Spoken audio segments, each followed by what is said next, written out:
ازيكم يا جماعة، واهلا بيكم في حلقة جديدة. النهاردة هصور لكم حواري مع شات جي بي تي، وبصراحة لما سألت سؤال كانت الإجابة بتاعته صادمة. السؤال كان بخصوص هل اتحاد الكورة ما طبق اللوائح على الأهلي لما انسحب زي ما طبقها على الزمالك؟ وبصراحة صدمني، خلاني متيقن أكتر ومتأكد أكتر إن لازم الزمالك يتخصص عشان يعرف يواجه الفساد والقذارة دي. اعتبروا الحلقة دي هي الجزء الثاني من حلقة الحل الوحيد لنادي الزمالك وليه لازم يتخصص. يلا بقى نخش على السكرينات. نخش بقى على شات جي بي تي، بقول له فهمتك دلوقتي. انت بتسأل لي فهمتك دلوقتي. بتسأل عن ماتش الاهلي والزمالك في موسم 2024-2025. فخلينا نوضح بالظبط ايه اللي حصل. كان في ماتش مقرر بين الاهلي والزمالك 2024، الاهلي ما حضرش، الزمالك حضر، لكن اتحاد الكورة ما طبقش اللائحة على الأهلي زيه زي الزمالك والمخصص، ما اعتبروش منسحب رسميا، ما خصموش، والموضوع اتسجل بعدها على انه تأجيل وتأديب إداري خفيف. فهو شات جي بي تي بيعترف ان ان اللائحة ما اتطبقتش عن الأهلي بالظبط. الراجل ما راحش لف ولا دار معايا بالظبط. سألته بقى يعني كنت سألته هل اللائحة اتطبقت على الأهلي؟ قال لي لأ، وهو شرحها لي بقى بالظبط اهو. يعني عشان بس ما حدش مدلس يقول لي اصل الاهلي كان مظلوم، اصل الاهلي مش عارف ايه. ذكاء اصطناعي متصنع من العدم، ملوش انتماءات، بيتعامل مع الحقائق المجرده. معرفش بقى الخرا اللي بيتزرع في الاعلام ده بيتزرع ازاي. اهو يا جماعه، عادي لو مش مصدقيني اسالوه بنفسكم.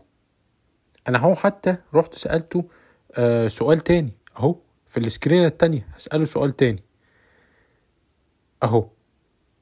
يعني انت كشات جي بي تي حاسس ان في ظلم؟ قول له رايك الشخصي. بص يا صاحبي، بما اني بتكلم معاك باسلوب صريح، ايوه وواضح في ظلم. لو مشينا على مبدأ العدالة الرياضية واللوائح المكتوبة، المفروض اللي يغيب عن الماتش بدون عذر قصصي رسمي خسارة 2 خصم 3. ده اتطبق على الزمالك واتطبق على المقصة، مش فاكر المقصة بس اتطبق على الزمالك مرتين. لكن لما الاهلي غاب عن ماتش الزمالك ما اتطبقش نفس العقاب، واتقال مبررات زي ضغط المباريات او مصلحة الكرة المصرية، رغم ان دي مش اعذار قهرية منصوص عليها في اللائحة. اتفضلوا بقى حبايبي يا بتوع الاعلام، اتفضلوا بقى اللي عمال يقول لي اصل الاهلي ليه عذر قهري، اصل الاهلي عارف السكة بتاعته. اهو يا حبيبي، اتفضل. انا عايزكم تردوا على ده، ومحدش يقول ان انا مفبرك الحكايه دي. كله يسال الحكايه بنفس الطريقه. خش على السكرين اللي بعدها.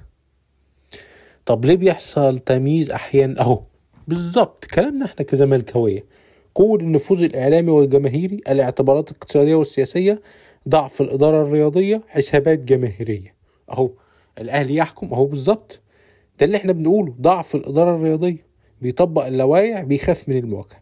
حسابات جماهيرية، ساعات القرارات بتتخذ بناء على اللوائح، لكن على فكرة ازاي ترضي اكبر عدد من المشجعين.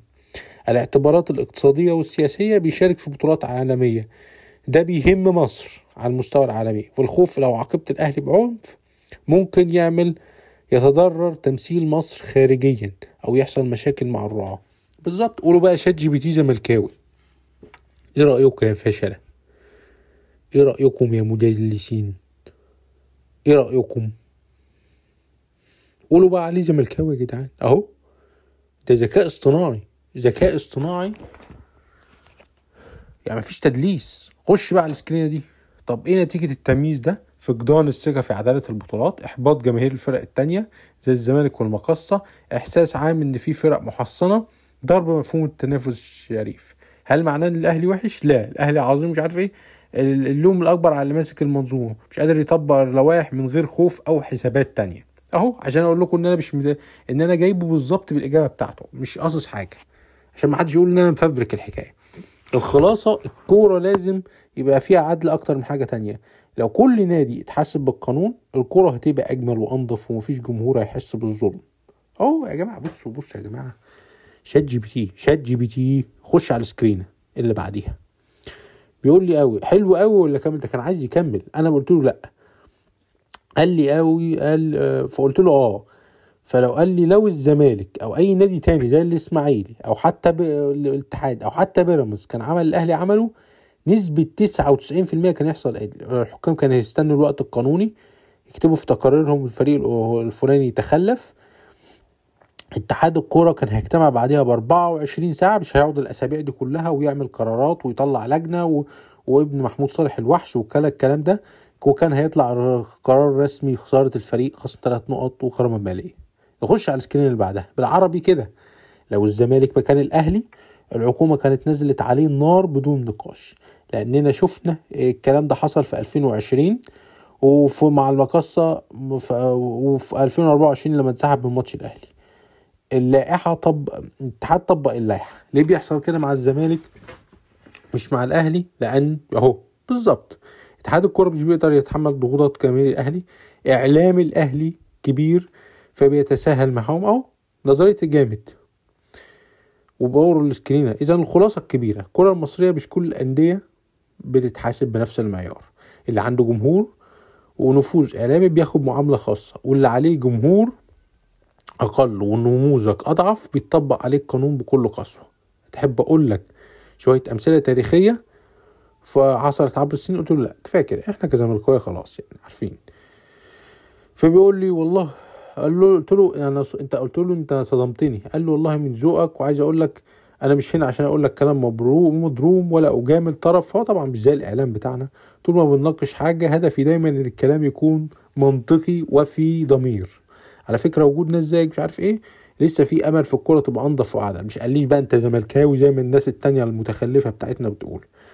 لو احتجت اي وقت تكمل النقاش انا موجود. تحب مش عارف اختم لك بكلمة صغيرة تلخص احساسنا في الحوار ده؟ بصوا يا جماعة، بصوا انا بوديكوا كده السكرينات دي. انا مش بوديكوا بني ادم او رجل عالمي، انا بوديكوا شات جي بي تي، رجل يعني شيء مصمم ببيانات وادخال الحقائق. ده هدفه الاساسي يا جماعة، ده اللي اتصنع عشانه اساسي. تخيل لما اجي اساله زي ده ويقول لي احساسه بالظبط ومن غير اي تجويد. وانا جبت لكم حكايه ان هو بيعظم في الاهلي، انا قاصد اعمل كده عشان اقول لك ان انا جبت الاجابه زي ما هي. ما رحتش فابريكت السؤال، ما رحتش فابريكت الاجابه، جبت الاجابه زي ما هي بتاعته. والاجابه صدمتني الصراحه. يعني انا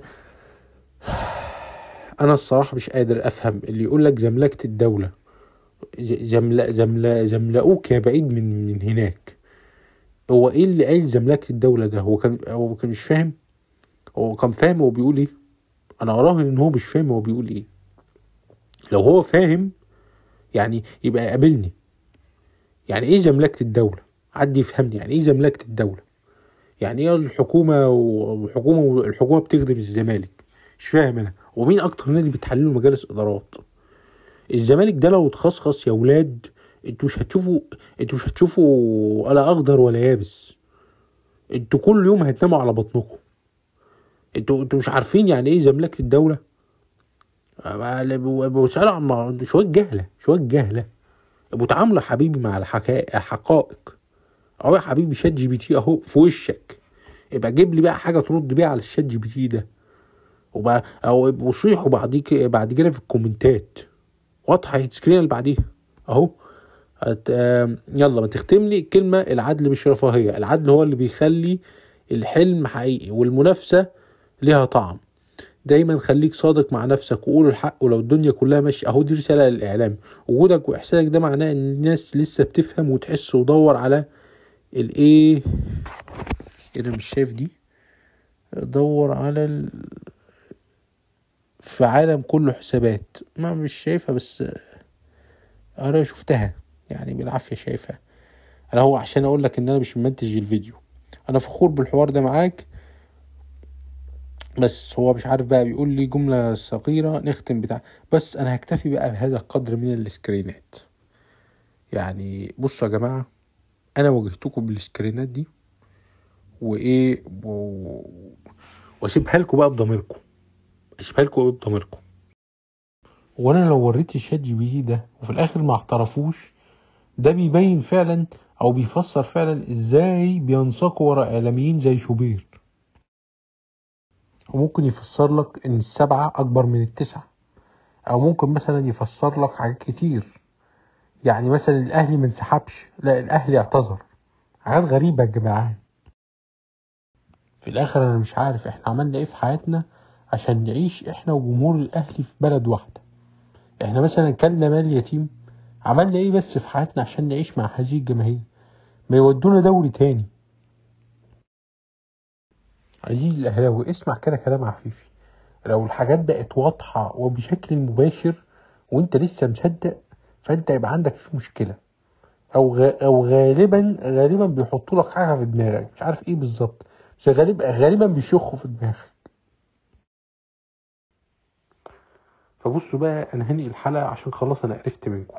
وبالنسبة للناس اللي عايزين يتابعوني، يعملوا لي لايك وشير وسبسكرايب، واللي مش عايزين يتابعوني رجع لهم ما تابعوني. سلام.